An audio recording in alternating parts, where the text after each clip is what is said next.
प्रणाम गुरुजी। प्रणाम। मेरा नाम राहुल कुमार है जी। मेरा प्रश्न ये है कि मैं 5 घंटे लगभग साधना करता हूँ।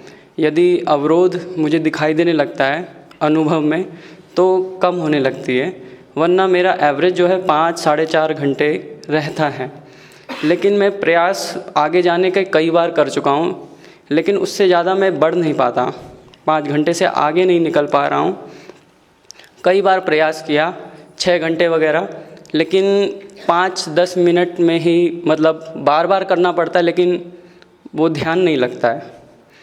तो मैं इसको और आगे बढ़ाना चाहता हूँ, तो मैं बढ़ा नहीं पा रहा हूँ, कैसे करेंगे? जी, ये तो आप ही बढ़ाएंगे, समय निकाल के आप अभ्यास को स्वयं नहीं, बढ़ा। समय निकाल लेता हूँ, लेकिन जैसे शरीर में ऊर्जा नहीं बचती। अगर वैसे कोई काम करना होगा तो मैं कर लूँगा, लेकिन ध्यान पे नहीं बैठ पाता। 5 घंटे एक लिमिट हो जाती है 24 घंटे में, उससे आगे नहीं बढ़ पा रहा हूँ मैं। किस चीज़ में? क्या मतलब 5 घंटे से ज़्यादा नहीं कर पा रहे हो? हाँ। तो क्या समय की कमी है? नहीं, हाँ। समय तो निकाल लेता हूँ मैं, 6 घंटे 7 घंटे तक निकाल पाऊँगा, लेकिन ध्यान 5 घंटे तक ही करता हूँ। अगर दोबारा बैठने का प्रयास करता हूँ तो ध्यान लगता ही नहीं है बिल्कुल। तो धीरे धीरे अभ्यास की अवधि बढ़ती है। अगर आप कोई आदमी कहे या कोई अभ्यासी कहे कि मैं 24 घंटे खाली बैठा हूँ, मैं 24 घंटे ध्यान करूँगा, तो क्या ध्यान हो जाएगा? नहीं होगा। करके देख ले कोई, 24 घंटे ध्यान नहीं हो सकता। अर्थात कर्मों के कारण, चित्त परिस्थिति जो भी है, कर्मों के कारण यानी संस्कारों के कारण ही क्रिया होगी। आपको भी जब जितना अभ्यास होगा या जो अवस्था होगी उसी के अनुसार मन ठहरेगा, फिर थोड़ा चंचलता आ जाएगी, क्योंकि अंतःकरण से वो जो वृत्तियाँ निकलती हैं वो अवरोध मारने लगेंगी। तो 5 घंटा बहुत है। आप कितने साल से कर रहे हैं? उसके लिए 5 घंटा बहुत है। मैं 2 साल हो गया लगभग।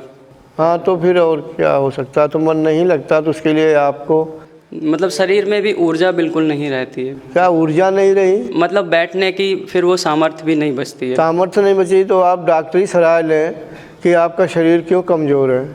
नहीं, मैं मतलब मेरी खुराक ठीक है और मतलब भोजन भी मेरा सात्विक है, सब कुछ ठीक है, मुझे कोई कमी भी नहीं लगती है। और अगर मैं कम करके देखता हूँ खुराक तो मुझे पता लग जाता है कि नहीं, खुराक उतनी ठीक है, मतलब मैं पर्याप्त ले रहा हूँ और मेरा वज़न भी स्थिर ही है। नहीं, सही है, इतने आप कमज़ोर नहीं हैं। आप पहले जैसे नहीं, लेकिन फिर भी स्वस्थ हैं आप। तो आपको अभ्यास करके ही इस तरह के समय मैं 1 साल से कर रहा हूँ, लेकिन मतलब इसमें नहीं होता तो इसके लिए मैं तो मार्गदर्शन कर सकता हूँ, लेकिन मैं इसमें क्या अवधि बढ़ाने में मैं कैसे सहयोग कर सकता हूँ?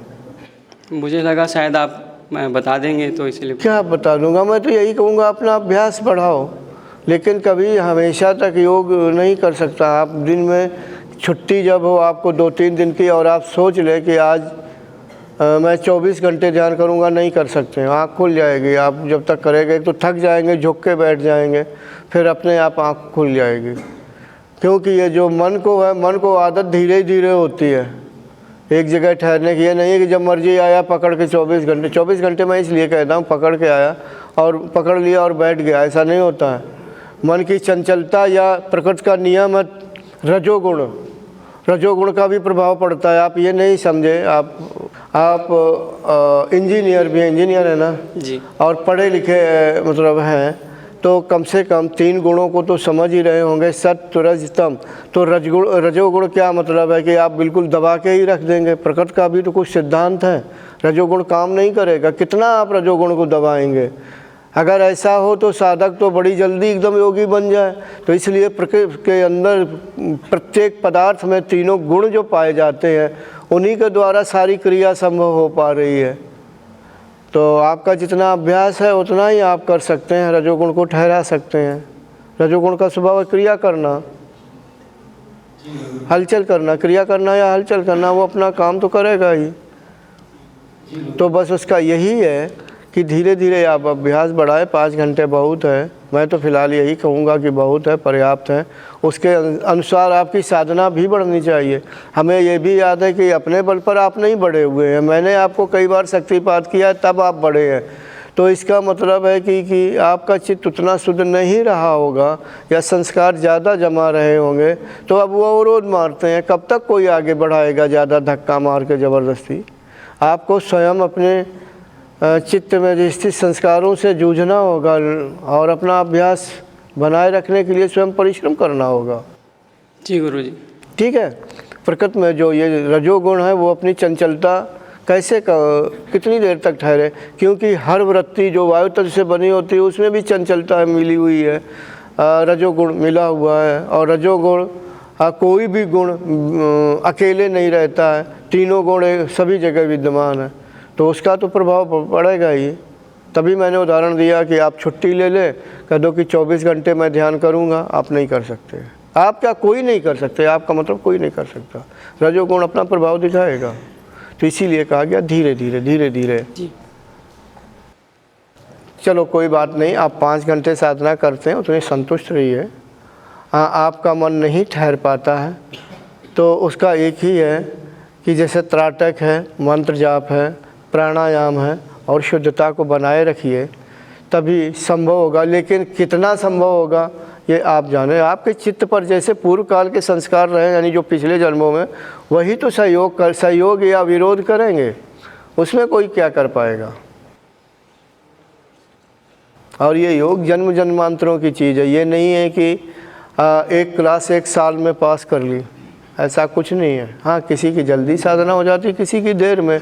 जल्दी साधना का मतलब है कि उसने पिछले समय में यानी जन्मों में साधना की होगी, इसलिए उसे सफलता मिल रही। किसी को सफलता देर में मिलती है, उसने पिछले जन्मों में नहीं की होगी तो देर में मिलेगी। अगर लगा रहेगा मिलेगी ज़रूर सफलता, कभी न कभी तो मिलेगी। अवरोध आएंगे, धीरे धीरे साधना आगे बढ़ेगी, ये तो चलता ही रहेगा।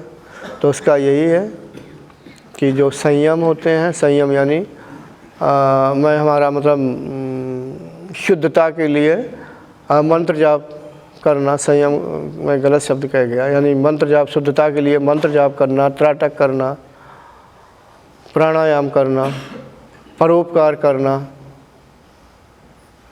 धार्मिक स्थलों में जाना, अच्छी संगत करना, इससे शुद्धता बढ़ेगी और वो सहयोग करेगी, और कोई रास्ता नहीं है। ठीक है।